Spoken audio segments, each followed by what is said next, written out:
everyone, welcome to the live stream. This is episode 132, and we're going to go over some how to set up NFC and some examples brought to you by the creator of the NFC libraries, Boris. He's one of our software developers, and I will pass it off here. All right, yeah, great. So we're you gonna get straight started. to it? Okay. Yeah, sure. Let me switch to the screen. Okay. All right, great. So from our docs, I'm just gonna show you how you can find the instructions on how to install this. So it'll be inside of HAL for now, because there's only a HAL Do you want to portion. talk a little louder? Oh, talk a little louder? All right, yeah, sure. So I'll go into Matrix HAL, and I'll go into getting started. Yeah, just talk a little bit louder. Okay, yeah. So I'll go here, installing HAL NFC. And so this is a wrapper over NXP's NFC library, so we're gonna go get that first. That's the camera. Yeah. Yeah. So this is where this link will take you. So I'll just show you how to get the library from here. Mm-hmm. Oh, okay, this one. Yeah. I knew that. Yeah. So I'm just following the instructions. I'm gonna get this version of the library for the Okay, PN512 because that's our first- NFC chip on the Matrix Creator. Got you. So first you're going to the website to get the software library for the PN512. Yep. Got you. I'm just following these guides. Okay, so you have to agree to the license. It's pretty simple. Just that you'll use it fairly. Not no plagiarism and things like that. Yeah, no redistribution. That's one of NXP's terms. Mm-hmm. And then from here, I'm just gonna go ahead and drag this into the Raspberry Pi. So I already cloned the Matrix HAL NFC folder, but if you didn't clone it just yet, you're gonna have to follow these instructions first to install Git and CMake, which is gonna be used to compile the project, and then you're gonna need to clone it from here and CD into it. Now, you have this SW file which you got from NXP's website. We're going to take this and put it onto the Pi. I'll be using CyberDuck for this. Perfect. So inside of the Matrix HAL NFC folder, I'll just go ahead and drag this right inside there. And it'll take like a moment to copy. It's kind of a reasonably big file. So, yeah. So you need it to be in the zipped... yes. Like, you need to be zipped to take it like in the Pi. Yeah, the zip file needs to be in the Pi, and then I have a script that'll unzip it, that'll apply a patch file to it, and it'll install it in the correct directory. Amazing. Okay. Yeah. This camera, right? Yeah, that's good. So I'll just go into the CD into the Matrix HAL NFC folder, and now I have my SW file here, and I'm going to go ahead and I'm going to run the install NXP script, which will extract it and install it in the correct directory. So it'll just run. It'll take like a few seconds. And there we go. And then after that, I'm going to go ahead and run the build script, as shown here. So /build.sh. And this will run CMake. It'll compile the project, and it'll also compile the examples. Awesome. Yeah. So it doesn't take that long to compile, right? No, it's really fast. It's almost done right now. That's awesome. Yeah. So literally this like going to the website, coming here, like it's taking us like about 2-3 minutes to, download everything and then compile it on the Pi, right? Yeah. And then just before downloading, they have to make an account, which is a little bit annoying. It takes a bit. Yeah, you have to put like a lot of data, like information, like your name, your company, which you can put like a school if you're a student, things like that, but you'll figure it out. All right, so the build script ran. So now we have a compile examples inside the build examples folder. So just to show you where you can find compile examples, if you want to just run them from the get-go, you can go into here and you'll see all of these examples ready to go. Oh, awesome. I'll be showing you how to make your own examples. So I'm going to go into the root folder of the Pi, and I made a folder here called NFC Livestream. I'll just CD into that. And I'm going to make a file, just example.cdp. Nice. All right, so I'm going to open this up with VS Code because that is my favorite text editor. Yeah, we all really like VS Code. We do all of our guides in that. Okay, so glad I got introduced to it here. Oh, this isn't. So yeah, you refresh. There we go. We're great. Yeah. Okay, so I'll open this with VS Code. Nice. Okay,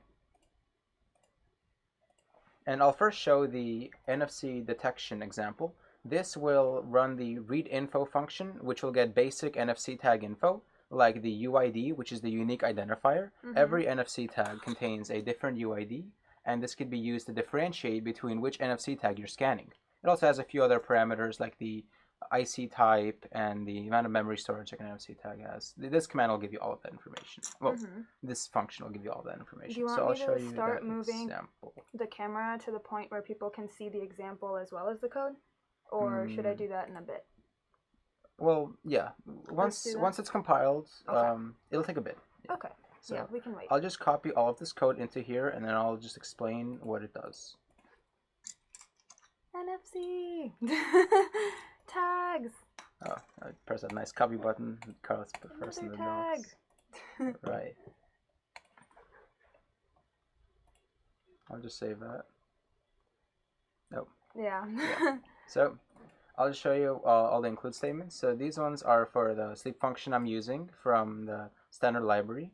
This is for the ever loop. This is like the bus and the stuff needed to initialize that. And this is the this is the NFC abstraction that we're going to be talking about in this live stream. Yeah, and Boris has worked on that like it's all taken a bit. Through. Yeah. It was a fun ride for sure. Yeah. So for initial setup, we'll just do the setup HAL bus and set up the ever loop because I'll be using the ever loop in this example. It'll turn green if a tag is detected or not. And then here I'll just set up NFC, just instantiate the objects. And once NFC objects are instantiated, I'll just output, oh yeah, scanner tag, we're ready to go. So inside here I just have a do while loop.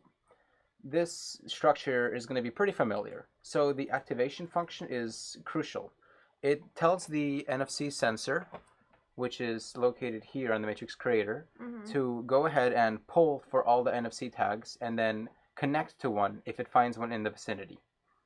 Read info will go ahead and read the info from that tag into this object that you pass in here.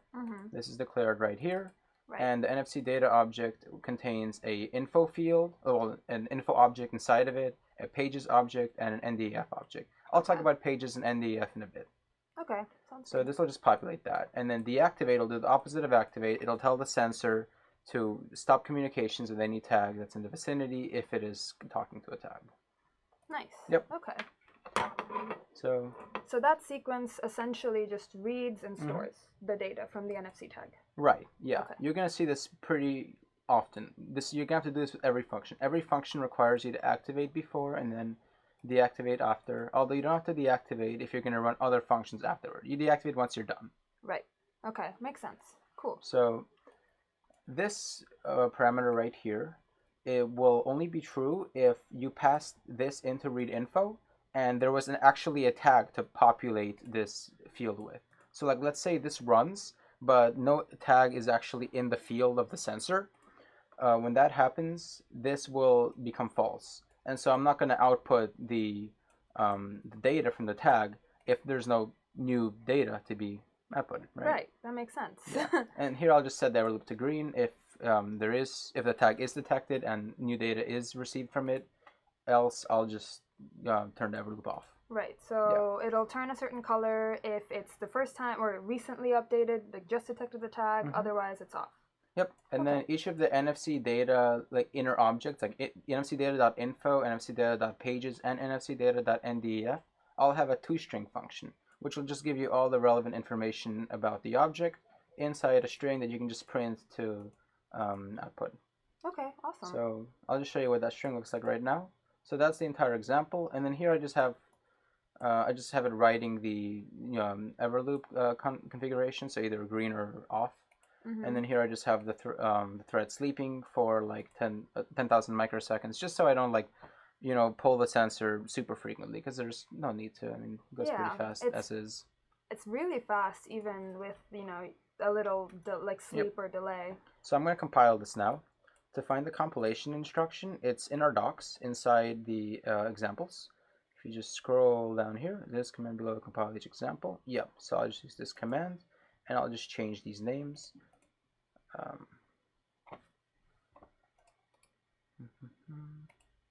All right. I'm just gonna scrub through this real quick. My file is called example.cpp. So that's what I'll put here. It's in this folder, so it should just tab autocomplete if I just type ex and tab. Yep, Nice. there we go. Okay. And I'll just call my output file, I don't know, out. Yeah. It'll take like a few seconds to compile, so yeah. And it's ready. So we'll just do That was ./out. really quick. Oh, wow. Yep, and it's already running. So scan a tag, any tag. So right now it's at this part in the code. So it's actually running this constantly. But since this is false, it's not outputting and it's setting the ever loop to black. All right, so So let me if you could switch to this camera, so I'll show them how do that real quick. the example runs. Give me 1 second. So switching to, should I do the full screen or with the code? With the code. Well, with the terminal. I want to show them the terminal. output. Perfect, here. Okay, I got it. Right there. All right, go. Cool. Yep. So I'm going to just put this tag here. Oh. And you can see that the moment I place the tag, I get this populating right here. So this is an ntag 215, which is a type of tag IC. Has 104 bytes of storage. This is the card family. And this is the field that's the most important. This is unique for each tag. This is that UID I was talking about earlier. And then the ATQ and the SAK are just used to determine like the type of IC and stuff like that. So there it goes. And you can see that once I scan Bowser, because amiibos are also actually NFC tags. So I'll scan Bowser right here, and you should see on the screen that the UID is different. So once again, Bowser UID. So that's like 04AF, and then the red tag's UID 0401. So you can see that there are different tags. So you could use this in your code, for example, to, I don't know, toggle something on and off conditionally depending on which tag is scanned. Right. I'll actually show an example using a rainbow right now. I'll be pausing the rainbow normally, but when the correct tag is scanned, I'll continue the rainbow. So the rainbow will like move forward once the correct tag is in the field of the NFC sensor. Right, but if a different tag is scanned, then it won't. Yeah. Because it's specific to that tag. Correct. So I'll just show that example right now. That's awesome. So this example is similar to the other one. I'll just do a sending edit for that one. Copy that. And paste it in here. Okay. So same thing here. I'm just also including sine. I'm including CMath for the sine wave function. And like the last example, very similar. I'm doing this activate, read info, deactivate trio thing here. I'm doing this so that it only updates the ever loop if the tag is actually in the field, and if the current UID of the tag scanned is equal to the switch UID. The switch UID I get here above in the code. So I loop until a tag's detected, and then I just grab the UID from this tag. And then I output on-off tag scan, because the on-off tag was scanned. Right. So this is just some rainbow code. You can find this. This is actually pulled directly from the HAL rainbow example. Here I'm up to the ever loop, and here I'll just sleep for a bit, just like I did last time. Right. So I'll compile this, making sure to exit this one Control first. C. Control C. Yeah. Right. Okay. So I can use the same compile function since my file has the same name. I mean, did you compile remember to save command. it? Yeah. Cool. No dot here. All right. So just run that. Okay. And so the moment I scan this, this will be registered as the on-off tag. All right, and our rainbow is going. And if I take it off, it pauses. And I'll put the Bowser here. And even though the sensor is scanning Bowser, since the switch UID is not equal to the current ID, because they are different tags, the rainbow will not update. Nice. Simple logic for fun NFC stuff. Yep. And going back to the red one, and there we go. Rainbow continues going. That's awesome. Yep. So now we'll get into NDEF. NDEF is a format for NFC messages that is used by like Android phones and stuff.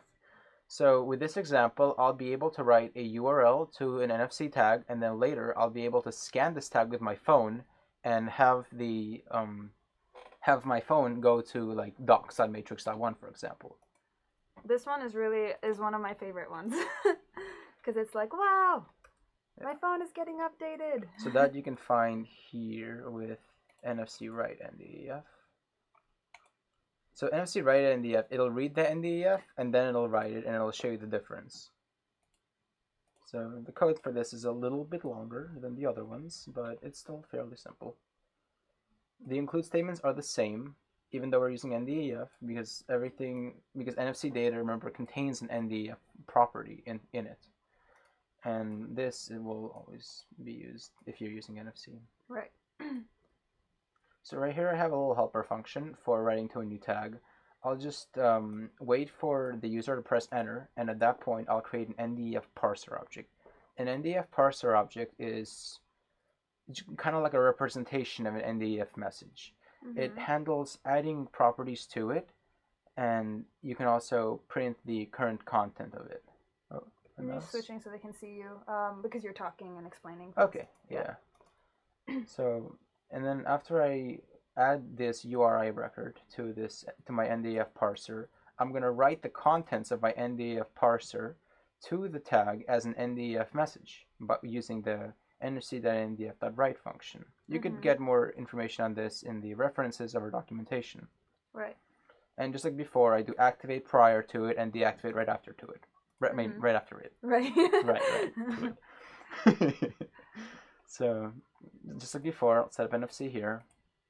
And I'll set up the error loop since I'll use that to give myself some visual feedback from the LEDs. Here I'll read it. If the tag was recently updated, so if the tag was actually scanned, and if the NDEF that's currently on the tag is valid, output it, otherwise don't. Right. Then write the new tag and set the ever loop to green, otherwise turn the ever loop off. Then write to the ever loop and sleep. So I'll just compile this and show you how it runs.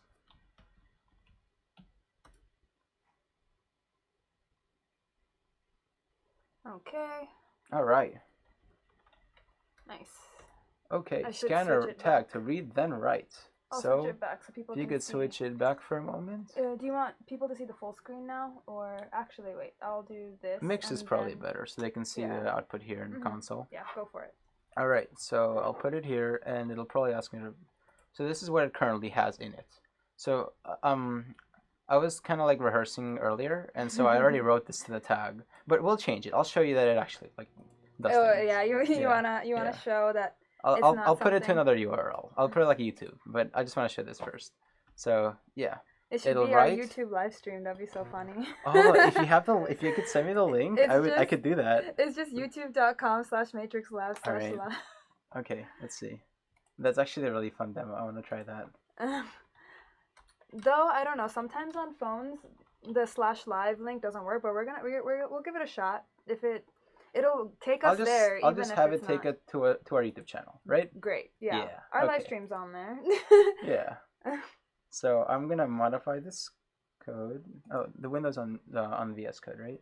Yeah. So I was on VS Code and then also the example. Yeah. So I'll just go over here, and instead of adding a URI record that points to docs.matrix.1, I'll add a URI record that points to YouTube. Nice. Yep. So I'll just recompile this.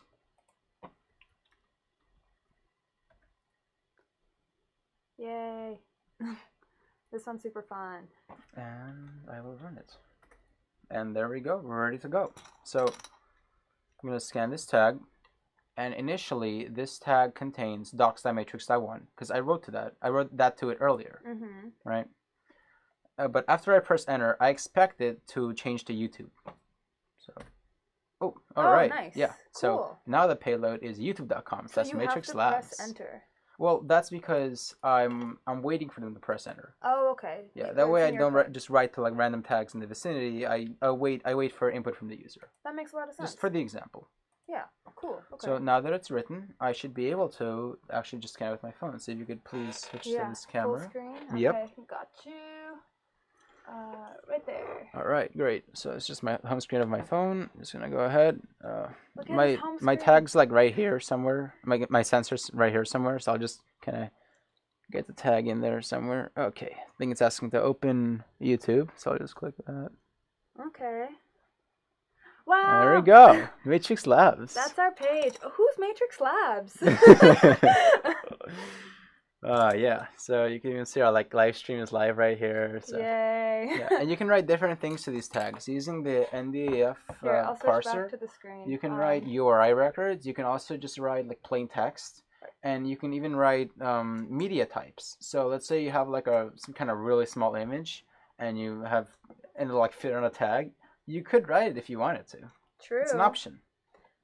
Right. So the last part of the library I wanted to talk about. So we talked about read info, which you can get like the card info like UID and stuff. Also, one important thing about read info I didn't mention earlier. Read info works on all tags, all NFC tags. Okay. The NDAF currently works on NTag type tags, which are like if you use the read info function, it'll tell you what type of tag it is it's reading if it's supported by the NDAF and stuff. So it supports NTag and MIFARE Ultralight for NDAF read and write. And also for pages read and write, it supports MIFARE Ultralight and NTag. So for pages are just the raw data that I get directly from the tag. So using this, I can write to certain pages. And the way that NFC tags are structured is that if you look inside the data sheet of the specific like IC of the tag you're using, you'll see that like there are specific parts that you can set to like set passwords or set read only, like just tag parameters. And using the write pages functions, you can write to those specific parts of the tag to enable that functionality. Right. The thing about writing pages is that it's potentially dangerous to your tag. So let's say you didn't intend to do this, but you write to a part of the tag that contains like the properties, whether it's like read only or writable, and you write a bit that locks the tag, and then you can no longer edit the tag.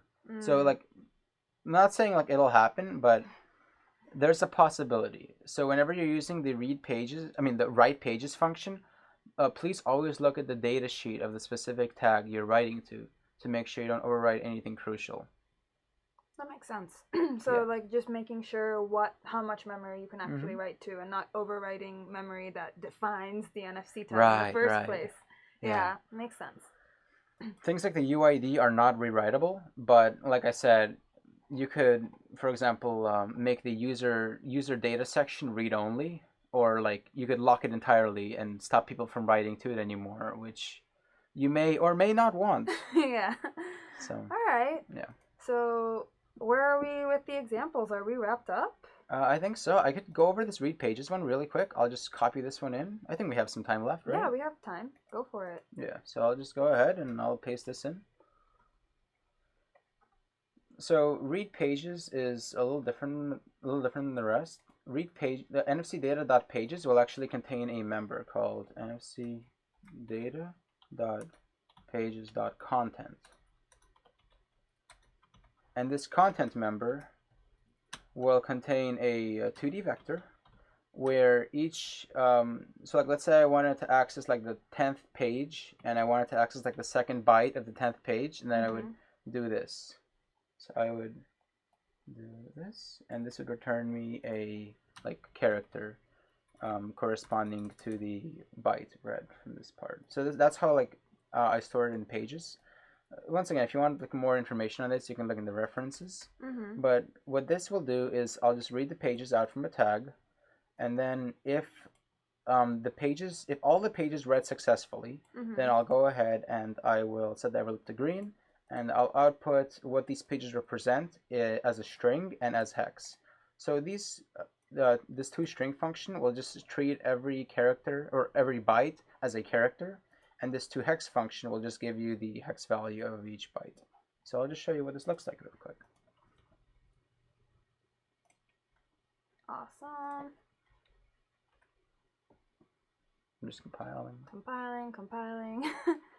It's like there needs to be an audio version of ... Okay, so, let me switch the monitor real quick. Just so you can see this, the terminal and the... Oh yeah, there we go. Great. Okay, so I'm going to scan this tag. We'll go green. And then right here, you can see that this is what's contained inside the tag as a string. So this is that NDAF parser. I mean, this is that NDAF content stuff.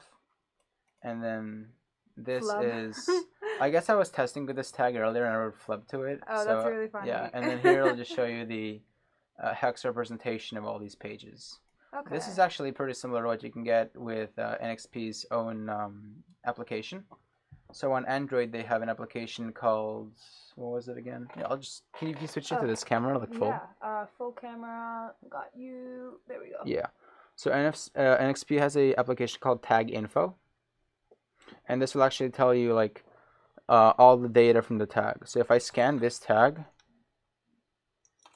and go to the full scan section, this is actually what this outputs. It'll output like all. Right. So if you hold it there for a little focus. Just a little. Just like hold it still for a second. There we go. Yeah. So you can see all of the memory content that you're reading out of here, starting from like 00 and going to page, I believe it's like 86 on this tag. This is in hex, by the way, so it's not actually 86. It's more than that. That's a lot of pages. Up to 86. And so this same data you can actually get from here. If you could switch back to terminal. I got you. 1 second. There we go. Yeah. Okay. So that exact data that you can get from the app, you can also get here using the read pages function. And this is like, in case you're storing something on the tag that isn't NDF formatted, you can use the read pages function to kind of like, you can use the read pages and write pages function to store it exactly how you want it in the exact format as you wanted. Just like I said earlier, make sure not to overwrite like crucial parts of the tag that like lock it or something. Just, right. You looking at the data sheet is. I mean, you gotta be careful. It's a good idea. Yeah. Yeah. So that's all of the. I mean, that's the examples. Okay. There are a few other examples here. Like for example, this one will like show you switching between red, green, and blue colors on the ever loop depending on which tag is scanned. But yeah, other than that, I think we're done here. Yeah, that's awesome. Okay, I'm gonna switch back so people can see both of us, and then we can close out. Let's see. Switching here, switching it up a little. All right. Well, thanks, Boris. That was awesome. We went through like a fair number of the examples. When we have more, so go over to our docs and try out NFC. All right, we'll do quick announcements since it's Friday and we all probably want to either go sleep or party. We have a Snips contest going on right now, the Snips Hacker contest. We've been talking about so much. It is currently going on. August 25th is the deadline for hardware applications, and you have a chance to win free hardware. All you have to do is submit your idea, and it's really simple. Just a couple of questions, add to your Matrix collection or get some new devices. And the contest runs for 3 months, so it's on Hackster. I will put the link in the description. It's Voice AI Hardware. Very easy to find. I think that's the major announcement. Boris, do you want to say anything before we sign off? Oh yeah, just wanted to say like one thing. One of our wonderful coworkers recently made the ESP32 version of the Matrix Voice compatible with Platform.io, which is an IDE, an IDE extension that allows you to write like Arduino code, but without using the Arduino IDE. So you can write it inside of VS Code, and it's really easy to use like the OTA update feature now. And there's a guide coming soon to the docs about that. Yeah. So stay tuned for that. So excited. That's a great thing that you remembered. That Platform.io will make life for ESP32 users so much easier. It's a big improvement over Arduino IDE. We're super excited about it. And we're going to push a lot more ESP32 projects with this now. All right. Well, thank you for watching, and we'll see you next time. Bye. Bye. Okay. Haha.